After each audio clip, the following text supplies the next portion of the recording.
যুক্তরাজ্যের একজন অসহায় আশ্রয়প্রার্থী সন্তান জন্মদানের পর এনএইচএস থেকে 10,000 পাউন্ডেরও বেশি বিল পরিশোধের চাপে পড়েছেন।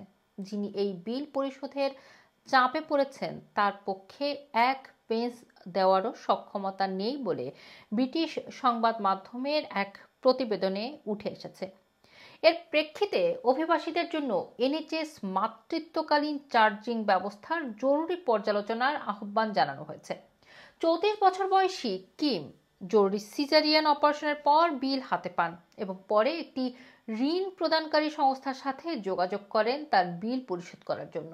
যুক্তরাজ্যে আশ্রয় প্রার্থীদের প্রতিদিন মাথাপিছু প্রায় 7 পাউন্ড দেওয়া হয় খাবার, কাপড়, যোগাযোগ এবং টয়লেট সামগ্রীর জন্য, এবং যাদের ছোট শিশু আছে তাদের জন্য হেলদি ফুড এর জন্য সামান্য টপ আপ ব্যবস্থাও করা হয়ে থাকে। তারা এনএইচএস এর খরচ পুনরুদ্ধার কর্মসূচির আওতায় এনএইচএস চার্জ থেকে অব্যাহতি পান। এই স্কিমটি প্রথম চালু করে কনজারভেটিভ সরকার প্রায় 10 বছর আগে। তবে গর্ভাবস্থায় এনএইচএস এর ফ্রি সেবা পাওয়ার অধিকার থাকা অনেক নারীকে ভুলভাবে চার্জ করা হচ্ছে বলে জানিয়েছে প্রেগন্যান্সি চ্যারিটি প্রতিষ্ঠান ম্যাটারনিটি অ্যাকশন। কিমের মামলাটি জটিল হয়ে পড়ে তার অভিবাসন ব্যবস্থার পরিবর্তনের কারণে।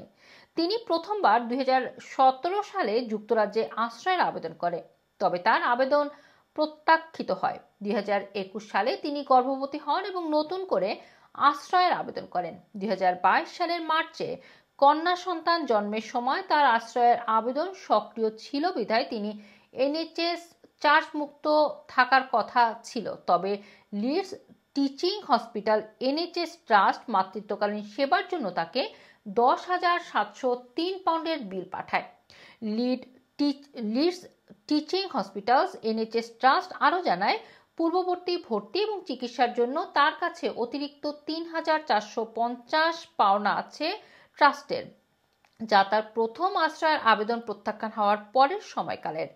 Kim Leeds teaching hospital NHS ট্রাস্টকে চিঠি লিখে জানান তার জন্য কাজ করা আইনত নিষিদ্ধ এবং তার কোনো ব্যাংক অ্যাকাউন্ট নেই।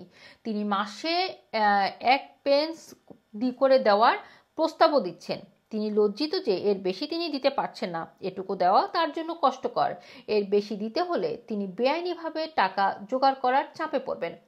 Leeds teaching hospitals NHS trust কিমকে দুঃখ প্রকাশ করে পরবর্তীতে চিঠি প্রদান করেন। তারা জানান, ট্রাস্ট আপডেটেড তথ্য পেয়ে বিল বাতিল করেছে।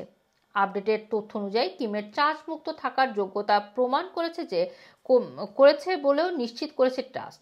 ট্রাস্টের চিফ মেডিকেল অফিসার মাগনাস হ্যারিসন বলেছেন, কোনো রোগীর এনএইচএস চিকিৎসার জন্য চার্জ প্রযোজ্য হলে এবং পরে তার যোগ্যতা পরিবর্তন হলেও পূর্ববর্তী চার্জগুলো বহাল থাকে।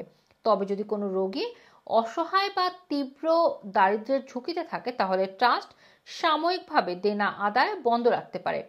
যুক্তরাজ্যে গর্ভবতী নারীদের 10 সপ্তাহের মধ্যেই প্রথম এন্টিনেটাল অ্যাপয়েন্টমেন্ট করার পরামর্শ দেওয়া হয়, কিন্তু চার্জের ভয়ে কিম 4 মাস পর্যন্ত চিকিৎসা নেননি বলেও ডাক্তারদের পক্ষ থেকে জানানো হয়েছে। ম্যাটারনিটি অ্যাকশনের প্রধান নীতি নির্ধারক জুডিথ জানিয়েছেন, নিয়ম ভুলভাবে বাস্তবায়িত হলে নারীরা যথাযথভাবে গর্ভকালীন এবং প্রসব পরবর্তী চিকিৎসা নিতে ভয় পান। এর ফলে মাতৃত্বকালীন নিরাপত্তা এবং মা শিশুর স্বাস্থ্যর হুমকির মুখে পড়তে পারে বলেও মনে করছেন তিনি।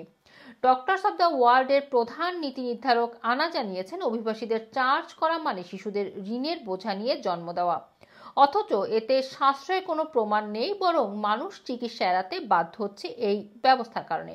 কিম বলেন, বিল পাওয়ার পর তিনি খুব হতাশ হয়ে পড়েছিলেন।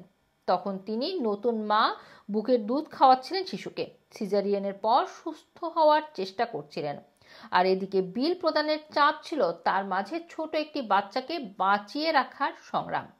রুমানা রাখি, রানা টিভি, লন্ডন।